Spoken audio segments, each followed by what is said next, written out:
Hello everyone, welcome to my channel. इन चीज़ों का रसोई घर में गिरना माना जाता है अशुभ, आने लगती ही गरीबी। तो चलिए जानते हैं कि रसोई घर में या फिर किसी भी स्थान पर किन चीज़ों का गिरना घर में दरिद्रता लाता है। नंबर 1, नमक। नमक का इस्तेमाल सभी घरों की रसोई घर में किया जाता है।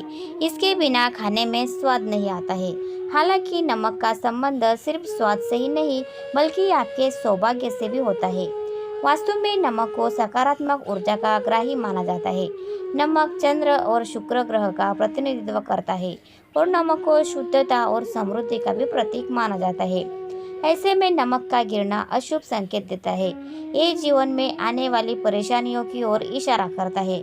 अगर गलती से भी नमक गिर गया है तो तुरंत गिरा हुआ नमक साफ करें और उसे पानी में बहा दें और नमक के स्थान पर थोड़े से चावल रखें। नंबर 2, दूध का गिरना। दूध को समृद्धि और पोषण का प्रतीक माना जाता है।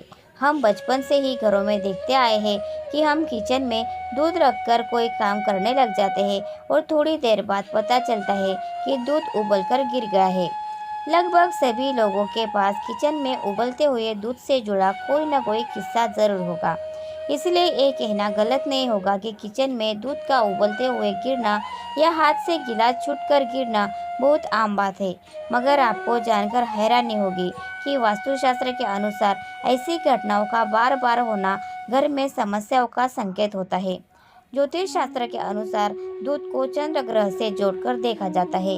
इसीलिए अगर आपके किचन में बार बार दूध गिरता है तो ये आपको कुंडली में चंद्र ग्रह के कमजोर होने का संकेत देता है, जिसके फलस्वरूप मानसिक अशांति और आर्थिक परेशानियां हो सकती है। अगर दूध उबालकर या फिर हाथ से छूटकर गिर जाता है तो गिरा हुआ दूध साफ करें और उस स्थान को गंगा जल से धो लें और चंद्र ग्रह को मजबूत करने के लिए मोती धारण करें या चंद्र यंत्र की पूजा करें। नंबर 3, सरसों के तेल का गिरना। रसोई घर में किसी भी सब्जी को बनाते समय ज़्यादातर लोग सरसों के तेल का इस्तेमाल करते हैं।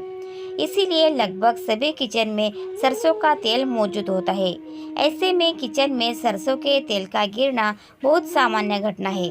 मगर वास्तुशास्त्र के अनुसार सरसों के तेल का गिरना अशुभ परिणाम का संकेत हो सकता है। सरसों का तेल शनि ग्रह का प्रतिनिधित्व करता है। हिंदू धर्म में सरसों के तेल को शनि देव से जोड़कर देखा जाता है। इसीलिए अगर आपसे बार बार सरसों का तेल गिरता है तो ये शुभ संकेत नहीं माना जाता है।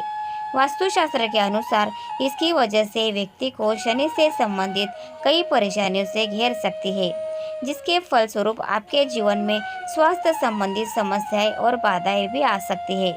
अगर सरसों का तेल गिर गया है तो गिरे हुए तेल को साफ करें और उस स्थान को नमक के पानी से धो लें और राहु ग्रह के प्रभाव को कम करने के लिए केसर या हल्दी का तिलक लगाएं।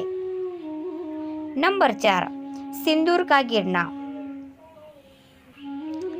सिंदूर को सुहाग का प्रतीक माना जाता है। कई टीवी सीरियल में दिखाया जाता है कि सिंदूर गिर गया है तो लोग अपशगुन मानने लगते हैं। दरअसल मान्यताओं के अनुसार सिंदूर का संबंध शुभ और सौभाग्य से है। हाथ से सिंदूर की डिब्बी छूटकर गिर जाना इस बात का संकेत माना जाता है कि पति और परिवार पर कोई मुसीबत आ रही है। सिंदूर गिरने पर इसे पैर नहीं लगाते हैं और न ही इसे झाड़ू से साफ करते हैं। सिंदूर को पैर लगाना और झाड़ू लगाना बहुत ही बुरा माना जाता है। इसे साफ कपड़े से उठाकर डिब्बे में रख लेना चाहिए, लेकिन जो गिरने से खराब हो गया है उसे जल में विसर्जित कर देना चाहिए और अपने कुल देवी देवता से सब कुछ ठीक रहे ऐसी प्रार्थना करनी चाहिए। नंबर 5, काली मिर्च। काली मिर्च का हाथ से बिखर जाना या गिर जाना एक अशुभ संकेत है। ऐसा माना जाता है कि हाथ से काली मिर्च गिरकर बिखर जाए तो रिश्तों में दरार आती है। काली मिर्च का हाथ से गिरना नकारात्मकता को बढ़ावा देता है। इसीलिए काली मिर्च गिर गई है तो उसे तुरंत साफ कर दे। नंबर 6, अन्न का गिरना। ऐसा कहा गया है कि भोजन करते समय या परोसते समय अन्न का गिरना अशुभ होता है। परोसते वक्त हाथ से खाने की चीज़ें गिर जाए तो यह अन्नपूर्णा देवी माँ लक्ष्मी का अपमान है। ये घर में दरिद्रता की ओर इशारा करता है। नंबर 7, पूजा की थाली का गिरना। यदि आपके हाथ से पूजा की थाली बार बार गिरती है तो ये बहुत ही अशुभ संकेत है। साथ ही इसका मतलब है कि आप पूरी श्रद्धा से पूजा नहीं कर रहे हैं और ईश्वर आपके ऊपर मेहरबान नहीं है। साथ ही आपको पूजा का फल प्राप्त नहीं होगा, वही आपको कोई अशुभ समाचार प्राप्त हो सकता है। नंबर 8, पूजा का दीप हाथ से छूटकर गिरना। कहते हैं ईश्वर आपके अच्छे और बुरे आने वाले वक्त का संकेत कई तरह से दिया करते हैं। इनमें एक संकेत माना जाता है कि पूजा करते समय दीप हाथ से छूटकर गिर जाना। दीप का हाथ से छूटकर जाना किसी अनहोनी का संकेत माना जाता है। कुछ लोग ऐसा भी मानते हैं कि देवता आपसे नाराज है। ऐसे में कुल देवता की पूजा अर्चना करनी चाहिए और जितने दीपक गिर गए हैं उससे डबल दीप जलाएं। नंबर 9, भगवान की मूर्ति और तस्वीर का गिरना। भगवान की मूर्ति और तस्वीरों को साफ करते समय बेहद सतर्क रहना चाहिए, क्योंकि मूर्ति का हाथों से छूटकर गिरना अच्छा नहीं माना जाता है।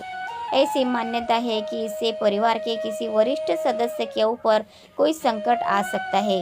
इस तरह की घटना होने पर परिवार में कोई बड़ा उथल पुथल भी हो सकता है।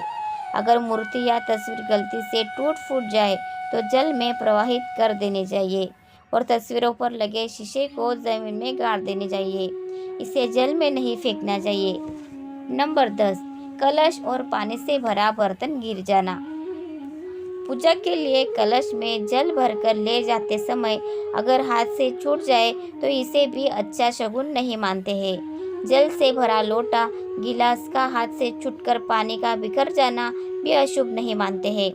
पानी का बर्तन का हाथ से गिर जाना ऐसा मानते हैं कि पितर यानी पूर्वज आपसे नाराज है, इससे परिवार में परेशानी आती है। ऐसा भी मानते हैं कि कोई व्यक्ति आपके यहाँ आने वाला है जो भूखा प्यासा होगा।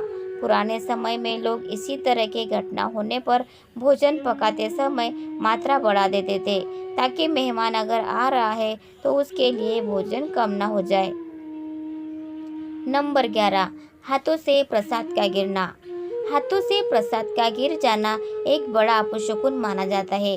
प्रसाद गिर जाने पर उसे तुरंत उठाकर माथे से लगा लेना चाहिए और अगर आप इसे नहीं खाते हैं तो जल में प्रवाहित कर दें या किसी गमले में डाल दें, ताकि प्रसाद का अपमान ना हो। प्रसाद को ईश्वर के आशीर्वाद और देने वाले की शुभकामना के तौर पर जाना जाता है। प्रसाद का गिरना इस बात का संकेत माना जाता है कि आपकी कोई चाहत पूरी होते होते रह जाएगी, आपका काम नहीं बनेगा और जीवन में तनाव बढ़ेगा।